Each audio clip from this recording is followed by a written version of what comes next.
miarabantsika rehetrarehetra ao anatin'izao fandarana fantaro ny marina izao amin'ity androany ity sika dia resaka nireo famonjena 5 izay efa nataon'i Jesosy ho anao. Ny voalohany indrindra sady lehibe indrindra ao anatin'izany dia novonjen'i Jesosy ianao ho afaka amin'ny fahotana. Ny fahotana moa dia fiainana izay manandevo antsika olombelona, izy io araka ny Jaona 4:4-7 ary sady niteraka fahafatesana sy fahaverizana mandrakizay ho antsika tsiraray avy. Ary izay no antony nandran'Andriamanitra an' Jesosy hitondra an'izay fahotantsika izay araka ny tenin'Andriamanitra ao Petera 2:2-4 izay milaza hoe ary izy nitondra ny fahotantsika tao amin'ny tenany teo ambonin'ny hazo. Izany hoe nentin' Jesosy tao amin'ny tenany avokoa ny fahotantsika ray manontolo na ny fahotana efa lasa na ny ankehitriny na ny mbola ho avy dia ohatr'izay ny fomba namonjen'i Jesosy antsika rehetrarehetra ny amin'ny fahotana. Faharoa izay namonjen'i Jesosy anao ihany koa dia ny aretina. Ao amin'ny Petera 1:2 dia ny 4:20 fa ny tapany farany dia milaza hoe ary ny diakapoka taminy no nahasitranana anareo. Izany hoe tsy maintsy nikapohana Jesosy Kristy ary hitantsika fa misy fomba maromaro nikapohana an' Jesosy. Misy fotoana izy nikapohana tamin'ny hazo, misy fotoana izy nomen'olona te-hamaina, fa misy fotoana koa izy rehefa natolotra teo an-tanan'ny Romanina izy dia nokapohan'ny Romanina izy. Anisan'ny fitaovana anankiray izay nikapohana an' Jesosy karavasy anankiray izay antsoina hoe flagrum.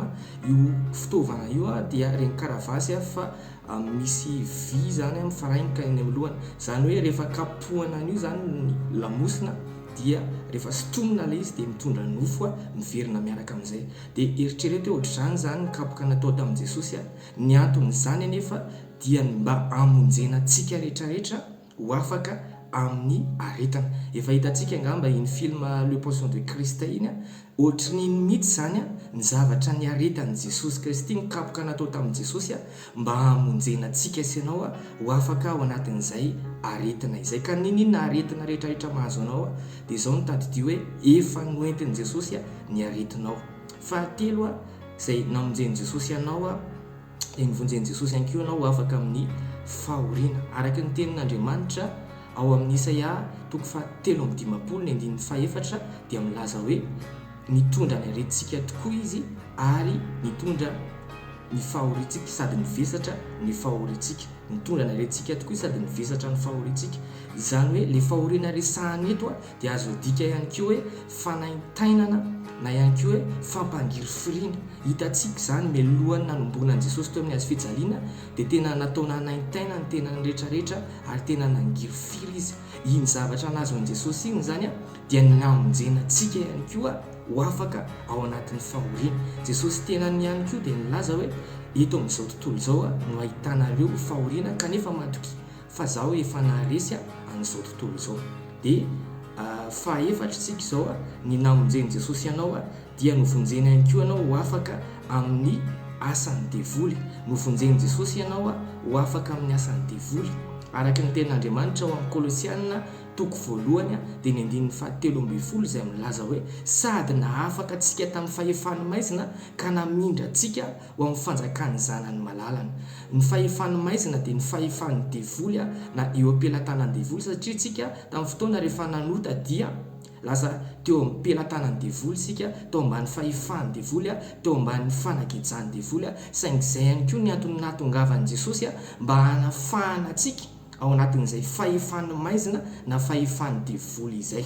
Ary ny fahadimy farany izay namonjen'i Jesosy antsika izay ho resantsika amin'ity androany ity dia ianao dia novonjen'i Jesosy ho afaka ao anatin'ny fahatezerana ho avy.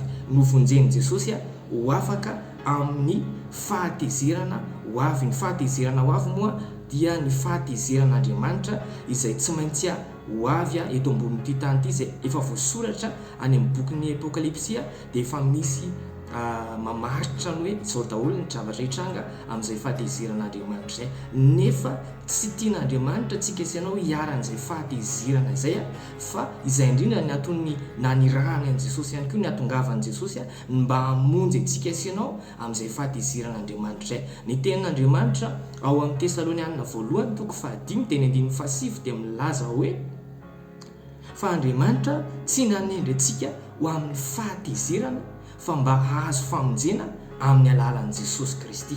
Mazava be izay tenin'Andriamanitra izay. Izany hoe na dia tsy maintsy ho avy ary ny fahateziran'Andriamanitra eto ambonin'ity tany ity dia tian'Andriamanitra tsika isanao ho vonjena hiala teto mialohan'ny hatongavany izay fahateziran'Andriamanitra eto ambonin'ny tany izay amin'ny alalan'i Jesosy Kristy.